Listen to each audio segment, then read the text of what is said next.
I'm Jim Collison, and live from the Gallup Studios here in Omaha, Nebraska. This is Gallup's Theme Thursday, Season 3, recorded on March 16th, 2017.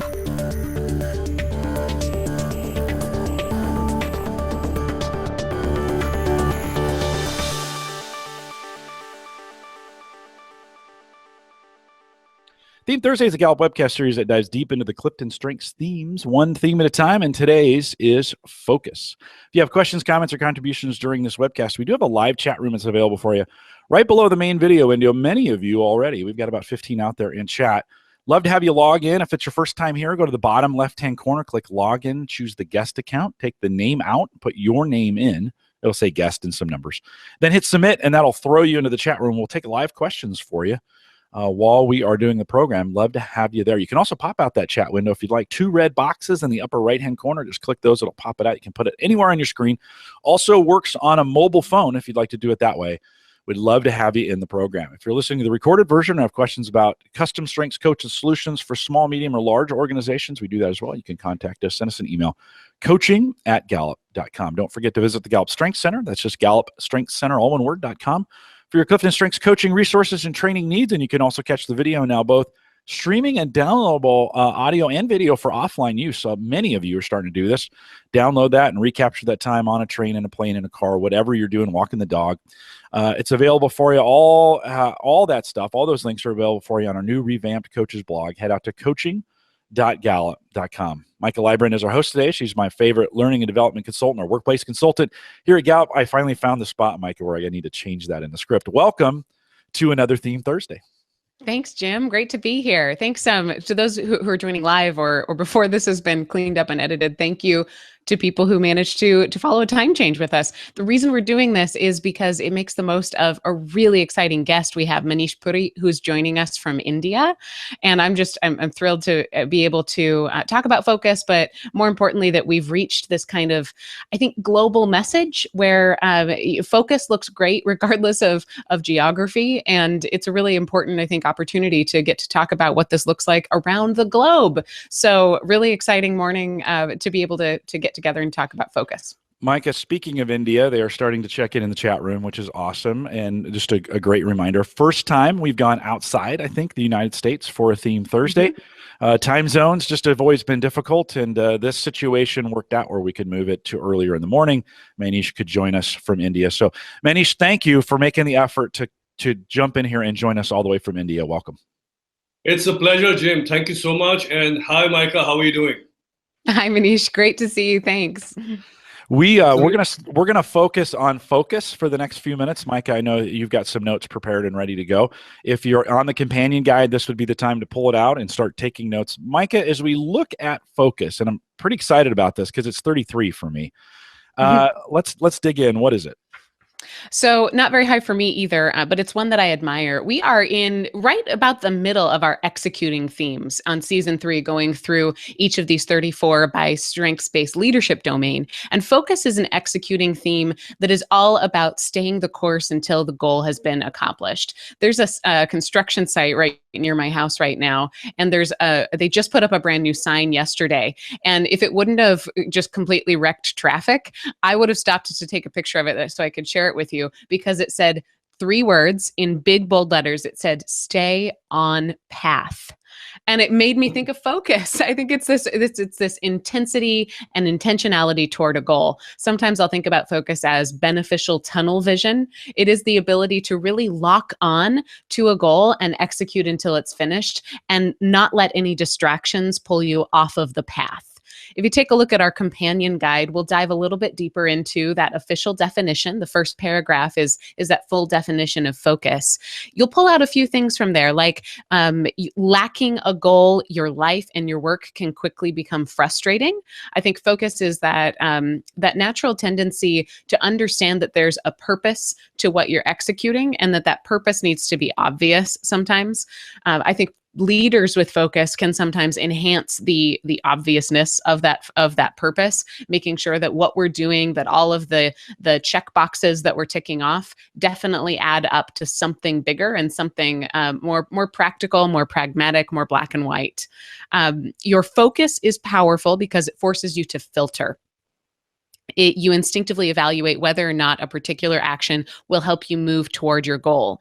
And I think that that's an important piece around focus. It's about the ability to really only see what's in front of you. So I think about it as folks with high focus, and many times won't even see other things around them. I remember a story about a colleague of mine who had high focus, who her best time was when she was driving to work in the morning. She got into the zone. She was thinking about what she needed to do that day. And in that thinking, it was almost as if she engaged in her execution before she even physically made it to the office.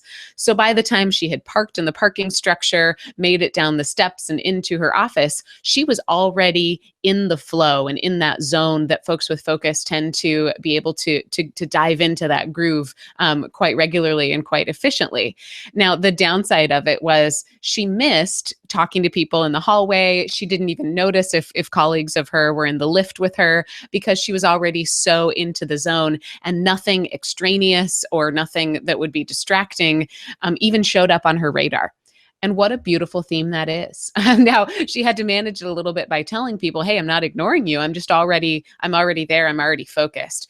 I just think it's such a beautiful, magical experience. I think people with focus perhaps may have an easier time describing the experiential clue to talent that we call flow, that sense of timelessness, where you're just so engrossed in the execution of a task that you lose all track of earthly time. It falls into the executing domain, which is all about how do we make things happen. Now let's talk about what focus looks like in a leader. And in a moment, we're going to introduce Manish, who's going to be a great poster child of what does focus look like in a real person who has leadership responsibilities. Before we introduce him, I want to make sure we're all on the same page in terms of perhaps what this definition would look like. So if focus allows you as an individual contributor to be intensely working toward a singular goal, as a leader, the benefit of that can be the ability not only to execute, but to make the goal be setting priorities. So taking that passion that you have toward a goal and translating it into passion toward what your organization needs to accomplish, or an intensity toward what your division or your team is excited about. I think that focus has a lot of emotion in it, and that emotion can translate to compassion. That emotion can translate to excitement. It can almost look a little bit like an influencing theme if you think about it as having the ability to get other people excited about your singular goal. If you're a leader with focus, I think about leading by example, by helping people see that intense work ethic. It's all about keep going, keep progressing until the goal is completed or until the project is finished. And if you allow people into that, I think it does two things. First, it sets your expectations for other people. And second, it can be an example of what great hard work looks like. Give yourself some milestones so you don't get lost in the execution. I think very often focus can look really far into the future because you can see through all of the mess. You can see through that tunnel of distraction to the end goal. And if you are locked down and zoned out for a long amount of time, that can be a little bit difficult for other people to feel like they're in it with you. So great ways to grow your focus in a leadership capacity might be to set some checkpoints or some milestones.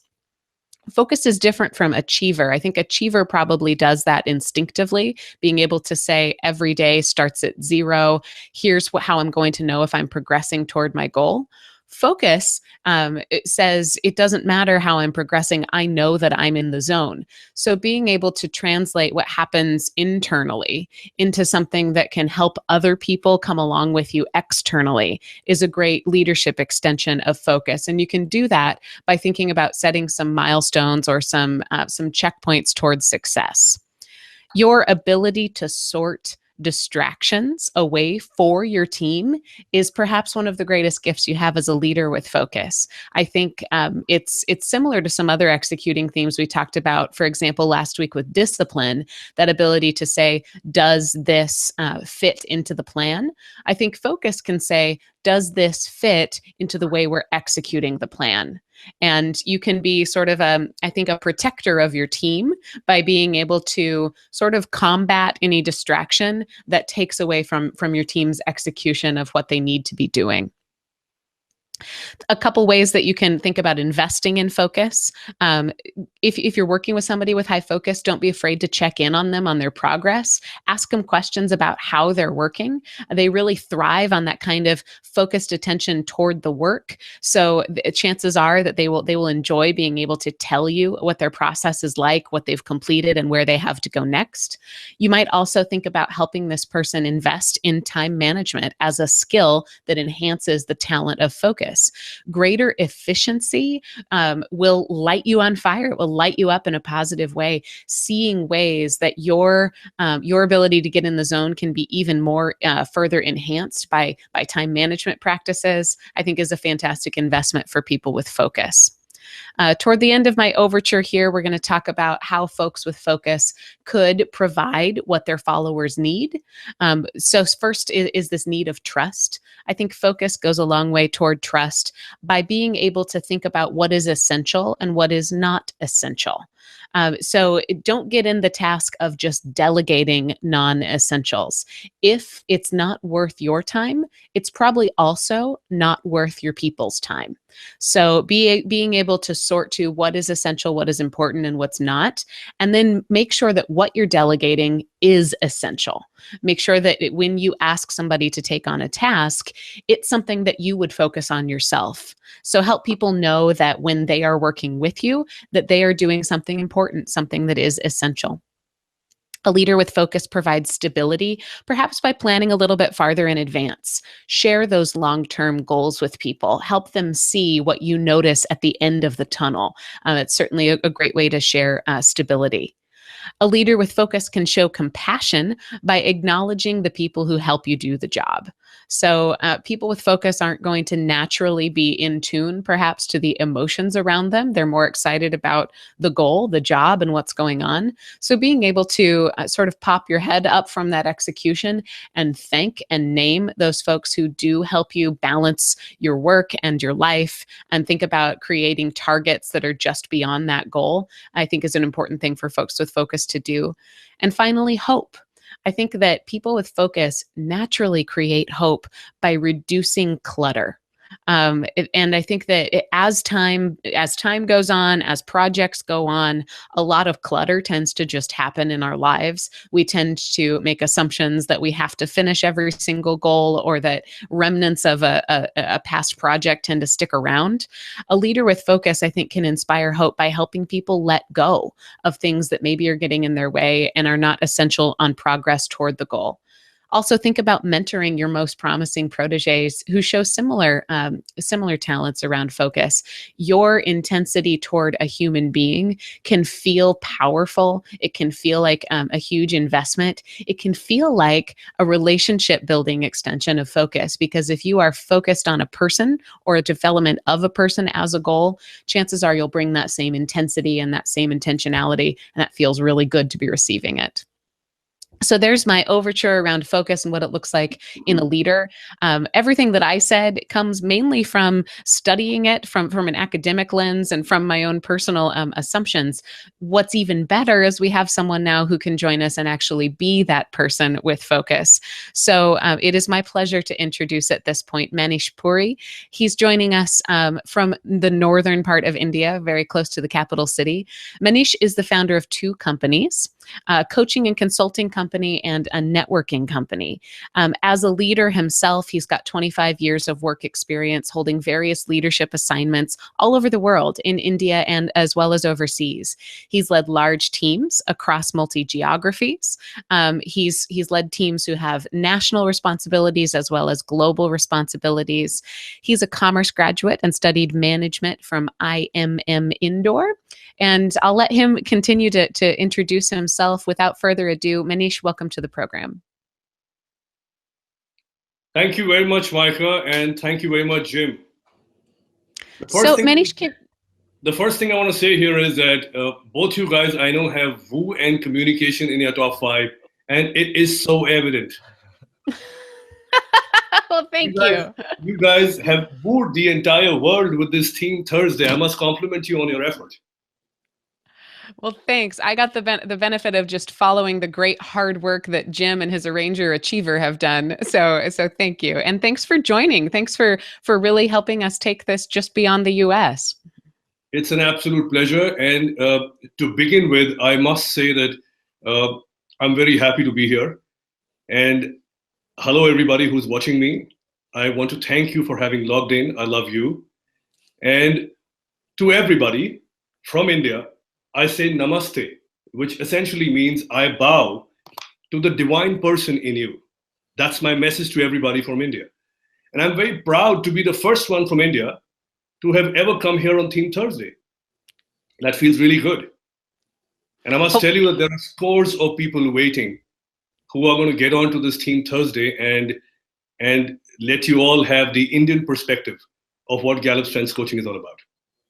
Fantastic. I think you'll probably find that there will be many people who will hopefully learn from this. And I think there's folks with focus all over the world who are curious to know what focus really looks like in a successful leader such as yourself. So would you mind telling us, how does focus show up for you? Sure. So for me to be able to explain that, let me go back to that line that you mentioned about me, that I am the founder of 2 companies. Let's go back there a little. The first company is a company by the name of Stravenues, which is a coaching and consulting company.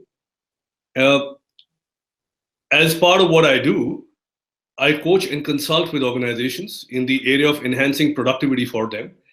And for me to be able to do that, I coach on areas like leadership, like sales process, like strategy, and of course, Gallup Strengths. All right. My second company is a company by the name of Reciprocity. Reciprocity is a networking company, and it's a platform I have created with the help of my co-founder, Kanchan Singh Satpathy, which helps entrepreneurs to leverage the business matrix of people that they meet in this forum, right? The essential idea being, let's get leverage, complete leverage of each other's business circles. Now, both these companies, they make me interact with a lot of people. Though I do not have woo like you guys do, but I tell people that I have business woo. I have the ability to network with people for the purpose of work. And communication being at 7, I am able to sort of get by.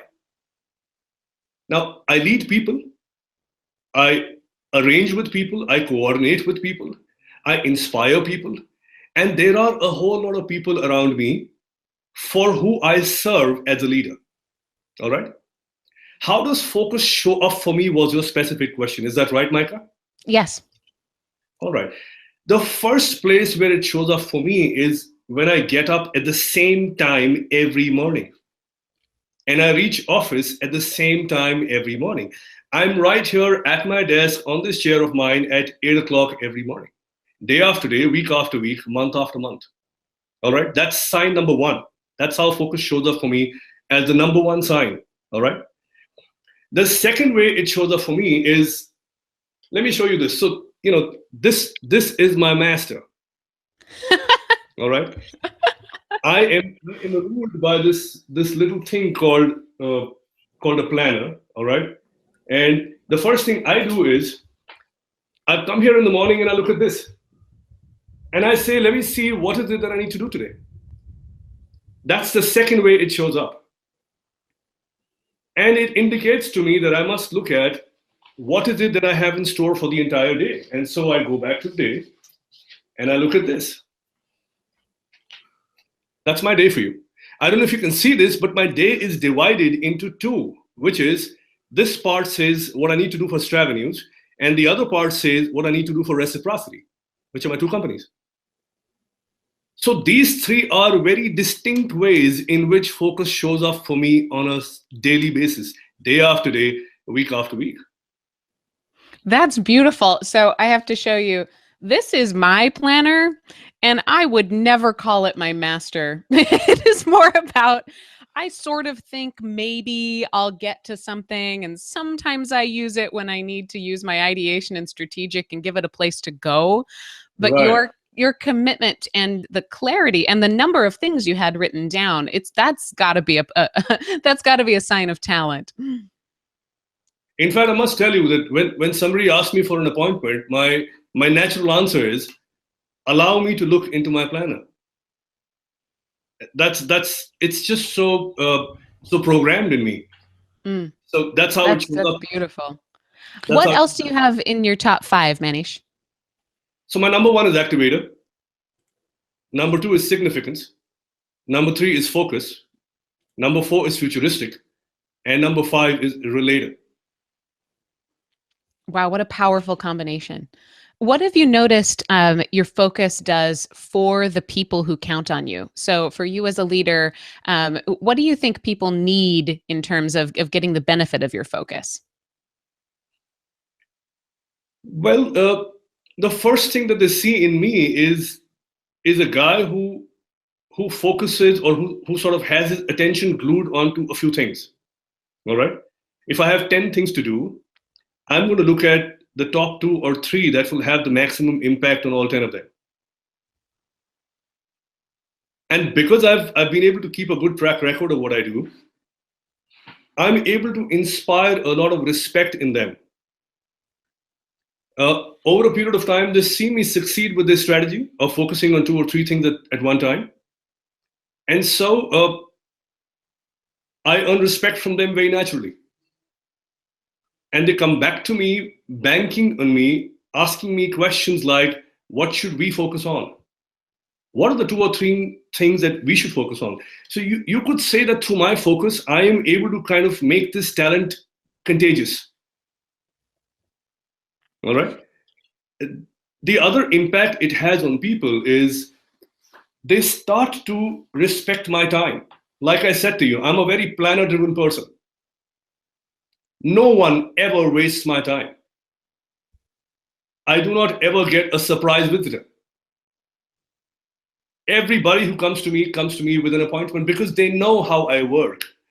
And I'm happy to share with you that a large number of people who've seen me work like that have kind of incorporated the same thing in their schedules as well.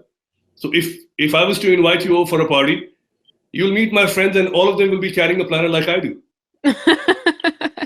You've infected the world with focus. Absolutely. Is that something you had to do out loud? Did you have to share that expectation that you don't have surprises? Did people have to get to know you for a while before they started to treat you that way? Yes. So in the first 2 meetings, when they asked me, Manish, when can we come down? Can we come down tomorrow at 4:00? So I open this thing and I say, well, let me check. And I open that out in front of them. So, they know that this is how I work. So now they come to me and they say, hey, listen, we'd like you to open that up, show it to us, and we'll tell you when we can come. So that's how it works. And yes, you're right. It takes a little bit of time for people to figure that out. But once they do understand that, respect is something that I get a lot. And with that, I do get a fair element of trust as well, because they've seen me operate like that and accomplish results, which is what makes them kind of, stay in awe of it as a tool that really works. Not in awe of me, but in awe of the tool that really works. Mm-hmm. That's excellent. I think what you're describing here is the enduring talent. It's something that's always there. It's something that creates this predictability about you. That's right.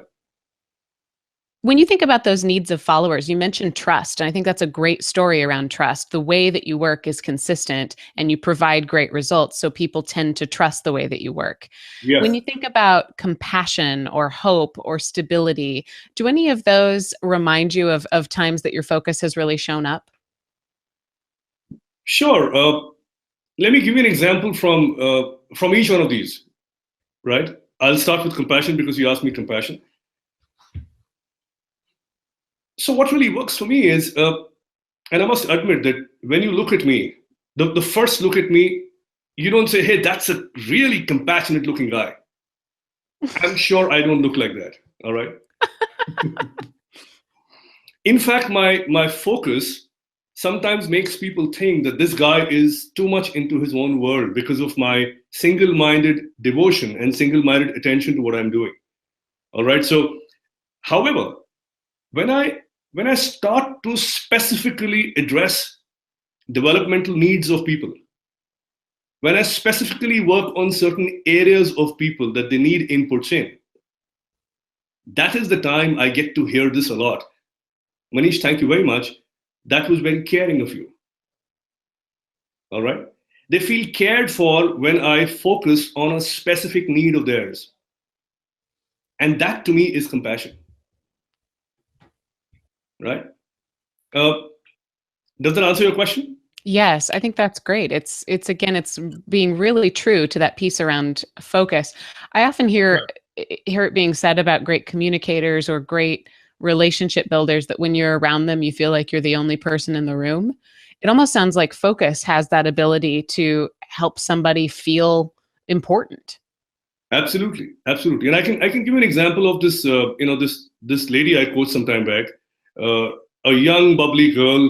Her name is Yamini, and so when I coach her, and when I focus on a few specific areas, I get to hear this a lot from her that she feels cared for. All right, and I see that as compassion. I see that as someone who's really trying to give uh, mind space and and intellect space, if I may say so, to develop a certain area of a person. Can I give you an example on trust as well? Absolutely. All right. So I coached this person some time back who was going through a rough time uh, in her professional life as well as personal life, and what she counts on me for is my ability to sort the clutter and my ability to tell her on the areas that she should actually be focusing on. And I'm very happy to share with you that I could identify 6 areas for her, right? And we coined an acronym for it called HESTEM, which is HESTEM. All right. And we launched a kind of a mission, and we said that let's launch this mission called HESTEM, where H stands for health. The first thing that you got to focus on is your health. And when I say focus on your health, I do not mean that you should do something extraordinary, but focus on some cardio, man. Just get going with some cardiovascular exercises. All right. E stands for environment. What can you choose in your environment that gives you a positive stroke all the time? And what can you minimize from it so that you don't go through a bad time? All right. S and T stand for two very important people in her life, two very important relationships. And we all are aware that important relationships really go a long way towards creating a good mind space and so on and so forth. So, I asked her to focus on these two people, enhance her relationship and involvement and engagement with these two people, and make that as a way of your life. So that's HEST. The second E in the acronym stands for enjoyment. I said, while you're doing all of this, make sure you go out and party, right? One day in a week, one evening in a week, devote to just enjoying with your friends. And the last one is M, which is work on your mind all the time.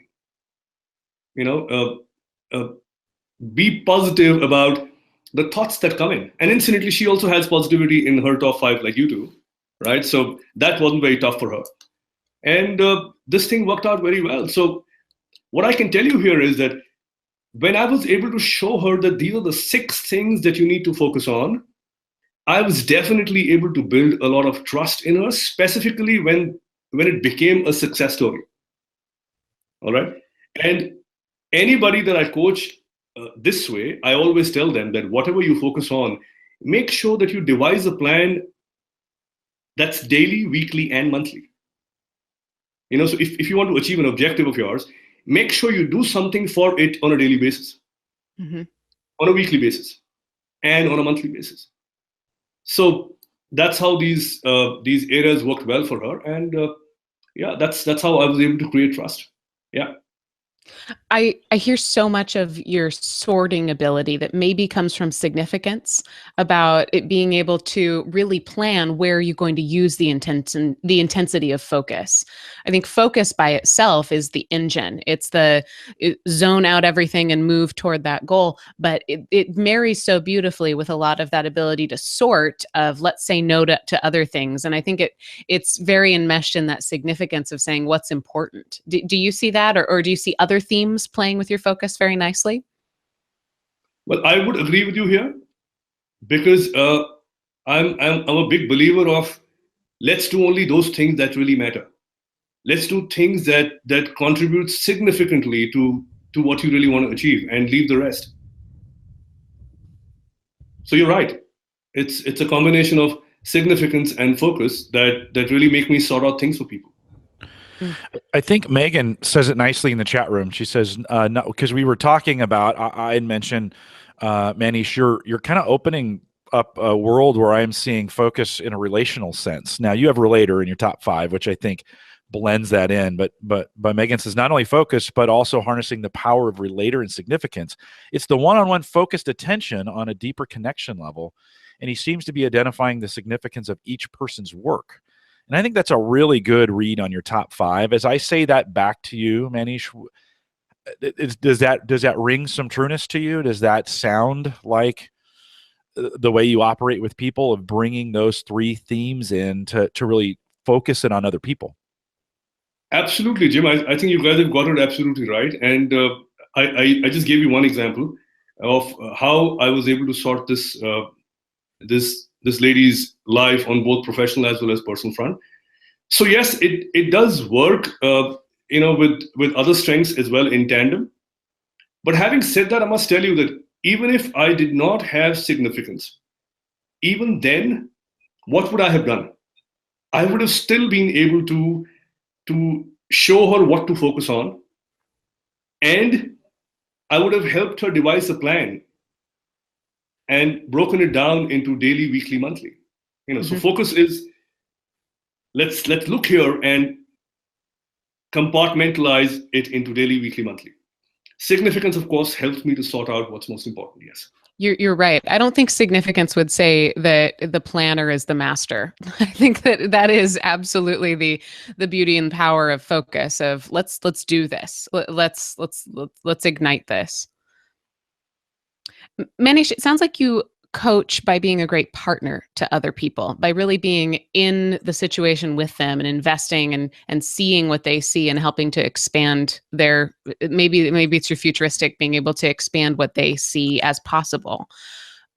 Who is a great partner for you? How do you mean? Do you mean like a business partner, or do you mean a partner in any sense?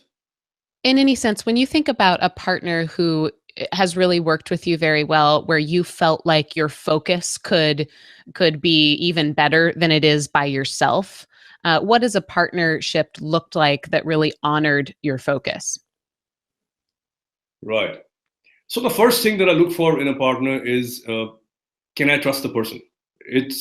This is outside of the arena of strengths, right? So quite clearly, there is no other element that one looks at except for the fact that, can I really trust this person? But if I was to come back to the arena of strengths, I'm a strong believer of the fact that I am not looking for people who are like me. I am looking at partnering with people who have strengths that are very different from mine. And I'm happy to share with you that in my networking company, there are people who have woo in their top 5, who have communication in their top 5, and I am able to collaborate with them very well. They are able to use my focus to sort of sort things out in their lives, and I am able to leverage their woo and their communication to kind of broaden my networking circles. So that's how it complements. I think it works best with people who have strengths other than the ones I have. Does that make sense to you? It does. It does. I like that ability to say, I don't need people exactly like me. Are there ways that people have borrowed your focus or have made the most of your focus that work better than other ways? Is it something you have to, for example, talk through and know that you're doing? Is there an awareness factor? Is there anything specific about focus that you feel like that it brings something to the partnership that other people are looking for? Sure. So I'll give you another live example. I'm the co-founder of this company by the name of Reciprocity. Mm-hmm. And my co-founder, Kanchan, she and I do not share too much in our top 10. All right. My strategic is at 12 and her strategic is 1. My focus is 3 and her focus is way down. All right. So I'm going to talk a little about how she leverages my focus.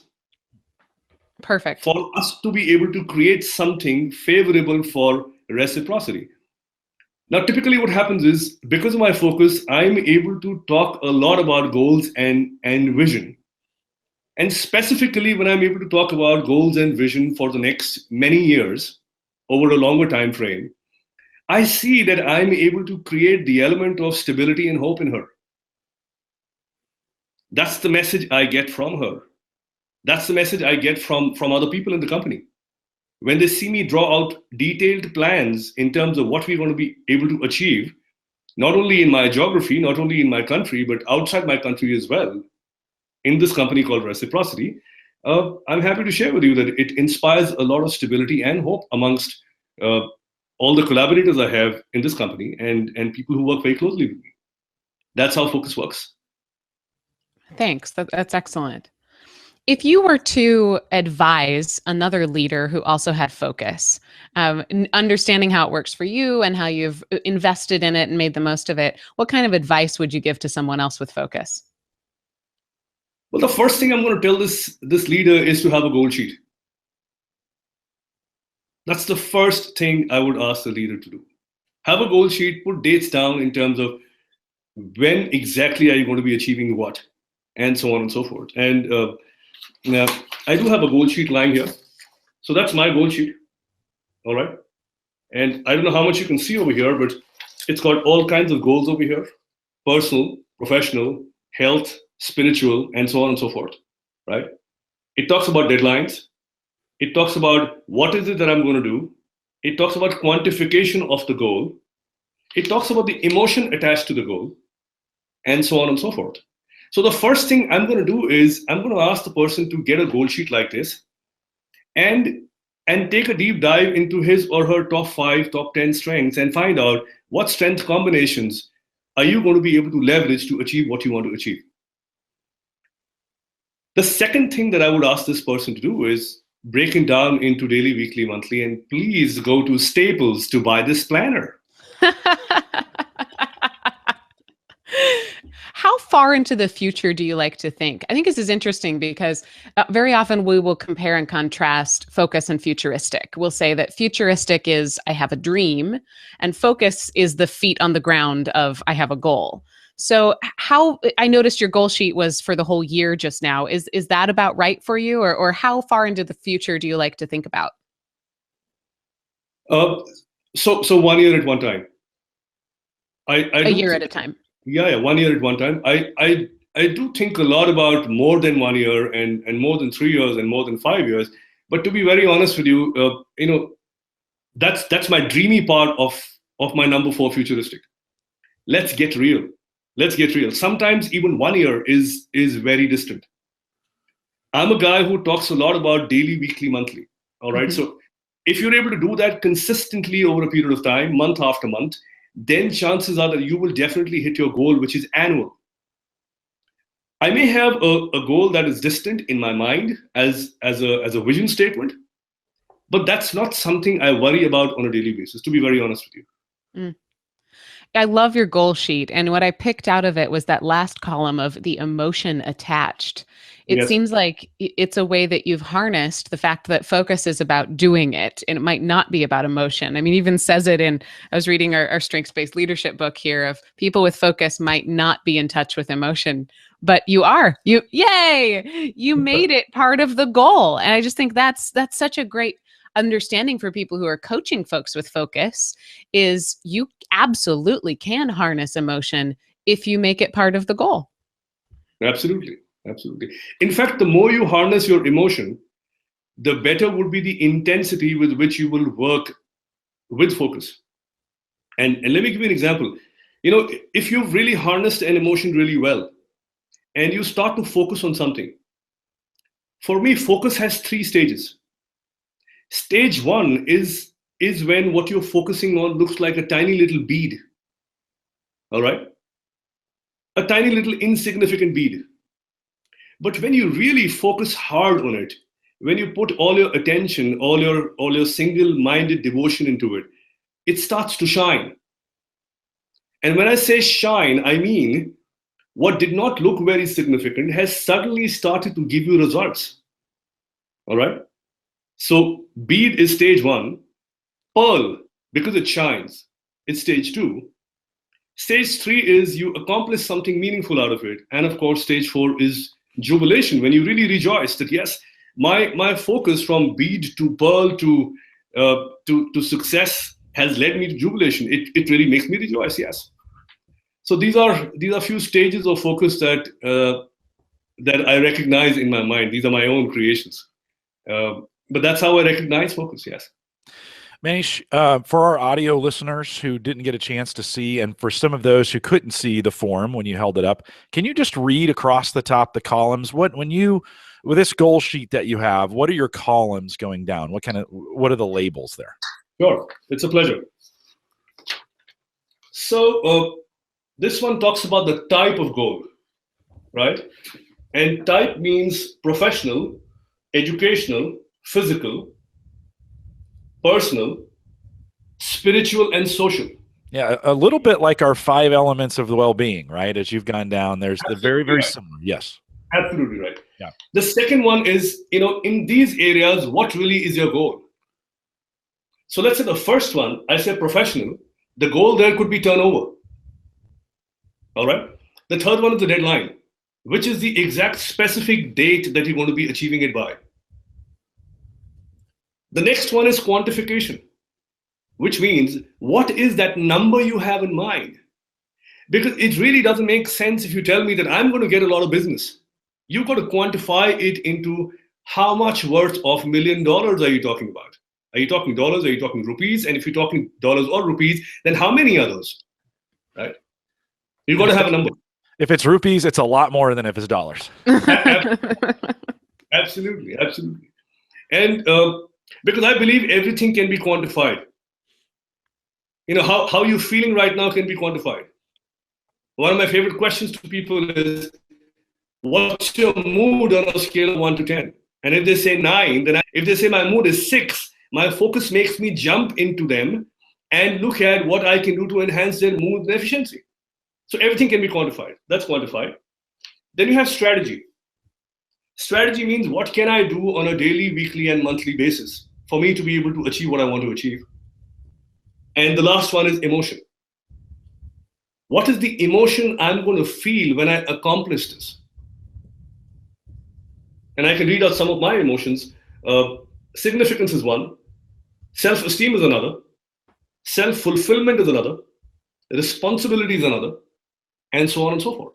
And these are not strengths. These are feelings that I would experience if I was able to accomplish what I really want to accomplish. And I'm now going to add another one here, which will say, what strength combinations can I use to achieve these? So for example, if I need to achieve my turnover, then what is the strength combination I need for it myself? And I would say, for me, it'll be a combination of 3 strengths. The first one being futuristic, find out what is it that you want to do in the future. The second is to put it down in daily, weekly, monthly basis mode. That's focus. And the third is step on it, which is activator. That's my number 1. I love it. I'd also encourage you maybe too to think about a column on these needs of a follower. So when you're focusing your work towards leadership, you could begin to say, does this provide trust, stability, compassion, or hope? Or maybe a combination of them, right? I think sometimes when we think about focus, I always say focus struggles a little bit with compassion and hope. sometimes when we think about what it can do. Although you did a beautiful job. I had this question in the very beginning. I was going to ask you that, and you did a beautiful job of explaining how to take focus for both compassion and hope and make it real for people. And so great job on that as well. But I'd encourage folks, if they're doing this goal sheet, think about that, and they're in a leadership role. Think about what are those needs of the followers it's satisfying. So great job, Manish. I appreciate you sharing that with us. Thank you, Jim. Thank you very much. Yeah, Manish, I think you've done a great job of not just talking about what focus can look like in a leader, but actually helping us experience how focus is your leadership. I want to hire you to just focus me. we both could use a little bit of that focus sometimes, right, Micah? Exactly. I am curious in the very beginning, and it seems like you've displayed this really well. You don't have surprises. You said that you're rarely surprised. You don't get surprise visitors. What do you do when plans go differently than you've planned them? What happens when chaos happens for you? Okay, that's a very good question. So the only way chaos happens with me is when my goal achievement gets delayed. All right. Can you hear me? Yeah. So let's say that I just talked about my goal sheet here, and we talked about certain milestones to be achieved by a certain date. For me, chaos would be if I'm not able to achieve those by a particular date. That would be chaotic for me. Number two kind of chaos that could happen is sometimes you do have to give in to more pressing priorities, and you end up making a change in your schedule. That can be very chaotic for me. Also, because I must inform you at this point that adaptability for me is number 34. Does that make sense to you? Yeah, a little bit of sense. A lot of sense. Yeah. So for me, if I have to change my schedule for something, that is a lot of chaos for me. And what do? Well, I just ask myself one question, and which is, out of these two tasks, which is the one that I place at a higher value? And when I say value, I mean not value in monetary terms. I mean value as a virtue, as value systems. What do my value systems tell me right now? Where do I focus? And I let that decide as to where I should go. Micah, maybe one more question from the chat room as we think about wrapping this. But Judy asks a great question. She says, as a leader, how do you handle followers who can't maintain that ongoing process towards daily, weekly, and monthly goals? So you're really good at it, Manish. You're good at setting those. But when you're working with people and maybe they're struggling with it, how do you handle that as a leader? What's your process? Well, it happens all the time, Jim, because you don't always coach people who have a very high sense of focus like I do, right? And that's absolutely fine. We're all different, and it's all right. I also follow the Pareto principle, which is 20% of what you will do will contribute to 80% of your results. So that seems to make a lot of sense with people who cannot follow the regimen of daily, weekly, and monthly. They're happy to note down 20% of activities that would help them get to 80%. And how they want to do it is something that I leave it to them. As long as they understand the 20-80 rationale and relationship, I think it's absolutely fine. So I think that works really well for people who cannot do daily, weekly, and monthly. I was just going to say, it's so true. The focus is so enduring and so accurate and so who you are. And so I think that question of how do other people respond, maybe who are your followers who aren't that focused, what you just said was we're all different and that's okay.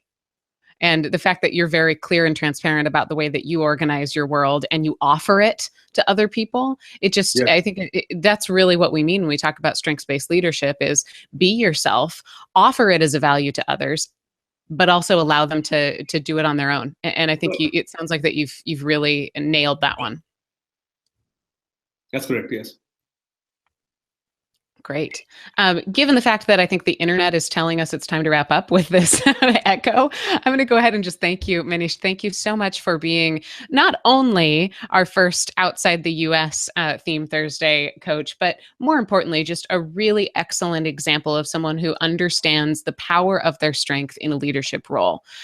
You're doing some fantastic work, I think, being true to who you are and helping other people to do the same. And obviously that's shown up in the success of 2 different businesses that you founded, but also in a lot of, it sounds like, personal enjoyment and success for people and individuals who you've coached.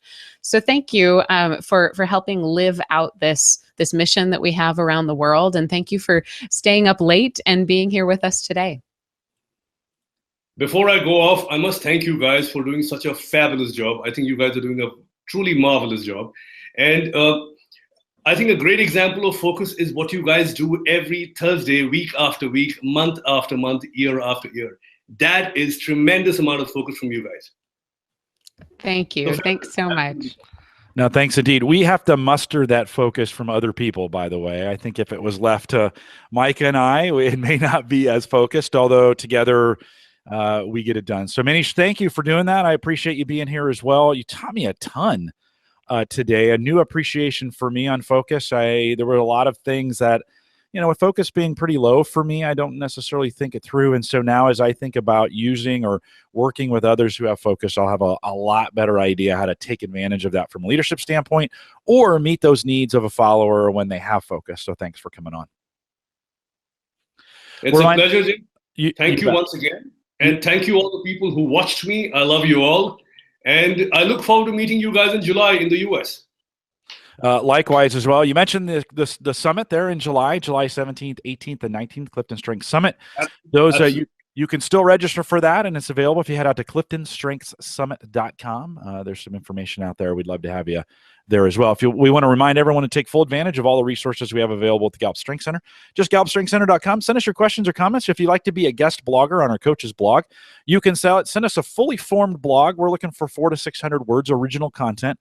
If you want to send that to us for consideration, send it to coaching@gallup.com. Put guest blogger in the subject line, and that will get over to Micah, and we will consider that. You can catch the recorded audio and video of this program as well as the past ones. We might have had some new folks in the chat room this morning because of the time change and because Manish did such a nice job of promoting it. If this is the first time you join us, we do this every Thursday, and a complete list of all the Theme Thursdays that are available by calendar date so you can get them scheduled is on our coach's blog. Again, go to coaching.gallup.com and click on the Theme Thursday tab.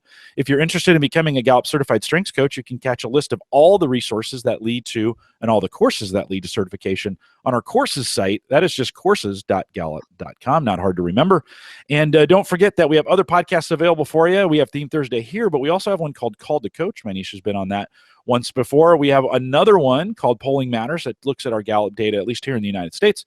And we'd be excited if you went out there and downloaded and listened to those as well. If you found this helpful, please share it. We want to thank you for coming out this morning for this special edition of Theme Thursday. We'll look forward to the next one.